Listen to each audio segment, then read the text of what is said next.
it's your girl Sara, and I'm here to talk to you about Afghanistan. And the reason we're going to be talking about Afghanistan is because there's so much of change that is happening in Afghanistan. Alright, so if you want to find out more about this change, if you want to understand what exactly is going on, then make sure to stay tuned and make sure to comment down below what your thoughts and opinions are, right?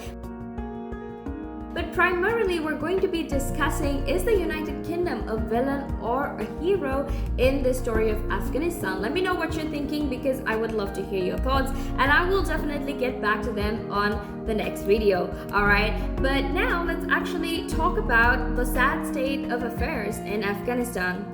Now, if you take Afghanistan, you know there has been war ever since the 9/11 attacks happened, alright? And we know that the United States primarily invaded Afghanistan to actually try and make sure that they could reduce or they could eliminate all of those militants that were responsible for the 9/11 attacks, right?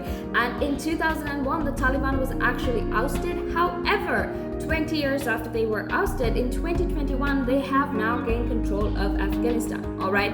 And the situation looks quite terrible, right? Now, I'll be showing you some footage as well, and it's really heartbreaking. It's so sad because you can see how many people are trying to flee that country. And what you need to understand right now is that the situation in Afghanistan, it might seem better, but it really is not, because we've had Prime Minister Boris Johnson essentially say, oh, you know, the situation looks much better than it used to, or even President Joe Biden saying, look, I stand squarely behind my decision. You know, it was the right decision to make. I support the U.S. withdrawal of U.S. troops from Afghanistan. And the truth is, yes, you might support it. Yes, you might seem like it looks better at the moment, but the truth is there are so many women, so many children who are suffering because of who they are.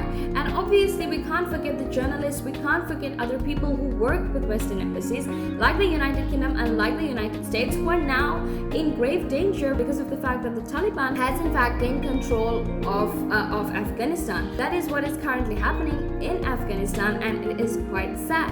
And now let's actually move to the other part of this conversation, right? Is the United Kingdom a hero or a villain? Alright, now the United Kingdom actually has a resettlement scheme for 20,000 refugees, and this is very, very similar to the resettlement scheme they had for Syria. Now, one of the biggest questions with the resettlement scheme, obviously, is that Syria had 20,000 refugees taken in, right? But Afghanistan has double the population of Syria. So is it fair to Afghanistan that we're only taking in 20,000 refugees, especially when the United Kingdom has played an active role in the conflict? Alright, because in my opinion, I definitely don't think it's fair, but I want to know what you think, so don't forget to comment down below. Don't forget to let me know what you are thinking about this. Alright, but to very quickly get into our resettlement scheme here in the United Kingdom, now it's here for 20,000 refugees, and that will happen over the period of 5 years. Alright, and plans were actually announced by Boris Johnson ever since they had that emergency meeting, and even before they had that emergency meeting, they said, oh, you know what, it's going to be very, very similar to the Syrian resettlement scheme that we had in place to essentially make sure we take care of these Afghan refugees as well. And I feel like we have more of a duty towards these Afghan nationals, simply because they played such a huge part in helping us, and also because the United Kingdom played such an active role in Afghanistan.